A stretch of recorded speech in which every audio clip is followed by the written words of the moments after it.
Workers across India's textile factories are busy converting yarn and fabrics into t-shirts, shirts, spaghetti tops and kids' clothing for top brands like Tommy Hilfiger and Kohl's Corp in the US.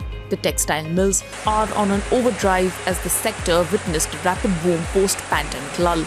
India is arguably among the world's largest producers of textiles and apparels.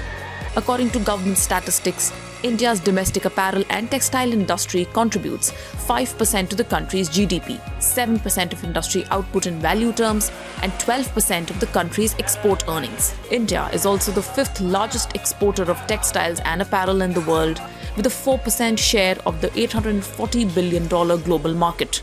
Despite this upgrowth, neighbors like Bangladesh have outpaced India in this highly competitive sector.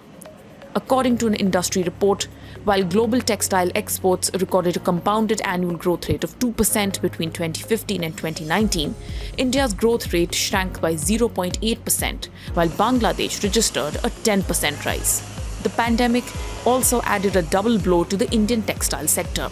However, with normalcy returning slowly, India's textile factories are back in action with full capacity. Indian companies such as Texport, Welspun India and Raymond, whose buyers include Western retailers like Amazon, Target, Costco, Walmart, Tesco and Macy's, have all managed to lift sales in recent quarters. India's April-December textile and apparel exports soared by 52% to $30.5 billion from the year-ago period.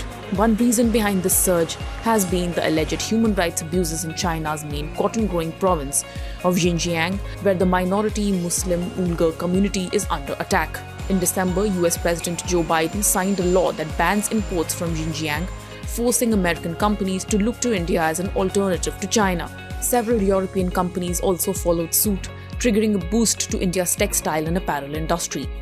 Several companies in India are now expanding both their infrastructure and workforce to meet with the ever-growing demand. Amidst this rapid change, the Indian government is now banking on the textile sector to create about 1.5 million jobs over the next 5 years or so.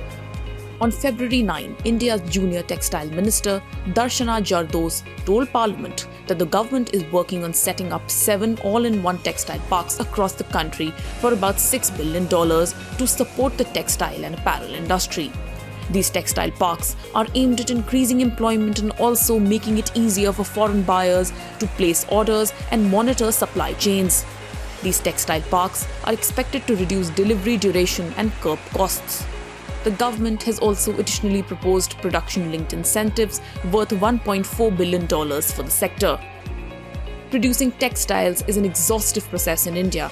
Cotton is predominantly cultivated in South India, especially in Telangana and Andhra Pradesh states. It is then sent to Tamil Nadu for spinning them into yarn. While Tamil Nadu also has weaving industries, a majority of the weaving happens in the western states of Gujarat and Maharashtra, while processing occurs in Rajasthan. Clothes are then sent to Delhi NCR, Bengaluru and Kolkata, where they are finally made into garments. Thus, cotton produced by a farmer in Telangana will move thousands of kilometers across the country before it finally becomes a garment.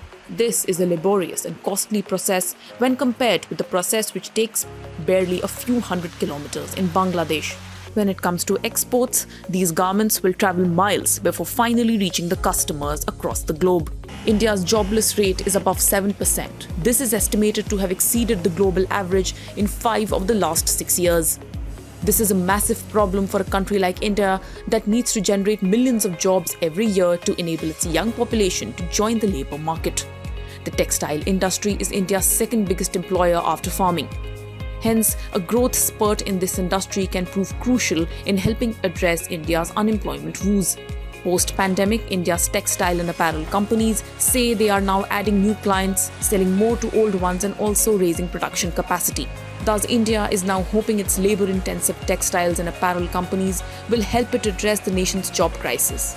The union government has promised to pump in about $2 billion into the industry over the next few years in hopes of generating more than 1 million jobs. However, some industry leaders are of the view that unless India signs free trade agreements with Western countries, it would not be easy to outsell Bangladesh and gain an upper hand. A Federal report.